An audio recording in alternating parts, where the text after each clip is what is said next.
एक बड़ा रोचक किस्सा आज आया। और रोचक किस्सा इसलिए आया कि सोशल मीडिया पर आरएनपी रूल घूमना शुरू हो गए पटवारी भर्ती को लेकर। और उसमें जो ये बताया गया कि जो डीसी शिमला है उन्होंने जो ओवरऑल जो टोटल पद हैं 329 की जानकारी दी गई, उसमें 329 की उनको भरने के लिए डायरेक्टर लैंड रिकॉर्ड को रिक्वेजिशन भेजी है। जबकि असली बात ये थी कि ये केवल एक ड्राफ्ट मांगा गया था डायरेक्टर लैंड रिकॉर्ड्स की तरफ से सभी डीसी से, और डीसी शिमला ने भी एक ड्राफ्ट बना के भेजा था कि आरएनपी रूल कैसे होने चाहिए पटवारियों के। और उसमें व्यवस्था ये दी गई थी कि वो ग्रेजुएट होने चाहिए, 1 साल का कंप्यूटर का डिप्लोमा होना चाहिए, और बाकी पटवारी की ट्रेनिंग तो अलग से होती है। लेकिन प्रेजेंटली +2 के बाद इसके लिए जो है वो ट्रेनिंग के लिए वो एलिजिबिलिटी है। तो सभी को ऐसा लगा कि ये जिन्होंने पटवारी की ट्रेनिंग कर रखी है उन्होंने उनको भी, जिन्होंने नहीं किया उनको भी, कि ये गलत हो गया। और इसके बारे में हमें भी मैसेज आना शुरू हो गए।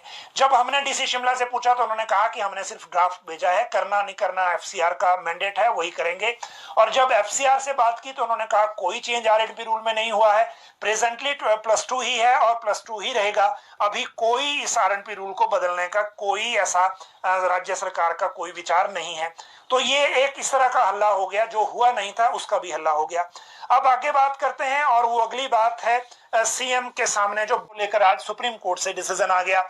और सुप्रीम कोर्ट से जो आज का जो अपडेट है, अगर मैं उसकी बात करूं तो मैं आपको दोनों की, जिस पैरा की बात की है वो भी बता दूंगा और जो डिसीजन है आज वो भी बता दूंगा। और ये जो मामला है ये Suket Kumar Sharma versus state of Himachal Pradesh का है। ये सेकंड याचिका करता था, जो पहले केस किया था वो पिटीशन डिफरेंट थी। और ये जस्टिस एस अब्दुल नजीर और honourable mister justice V Rama Subramanian की जो खंडपीठ है उसमें लगा हुआ था। और इसमें ये कहा गया इन द मीन टाइम, क्योंकि इसमें जो permission to file special leave petition is granted, delayed, condoned, issue notice in the mean time the direction contained in paragraph 34 of the impugned order are stayed. ये साथ में कर दिया tag with civil SLP civil number 739 of 2022, यानी कि पिछले के साथ अटैच कर दिया। और जो पैरा था 34 उसको स्टे कर दिया।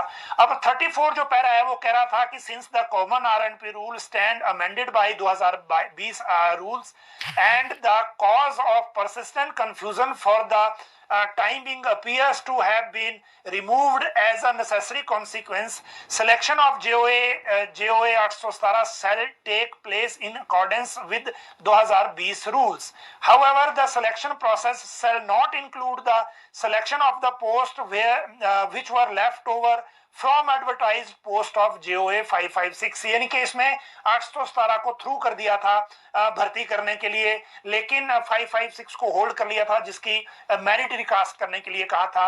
अब जो है वो 817 को भी होल्ड कर दिया है, जो पैरा नंबर 34 है, और इसीलिए अब ये प्रोसेस रुक जाएगा। अब सबसे पहले एक तो ये होगा कि जो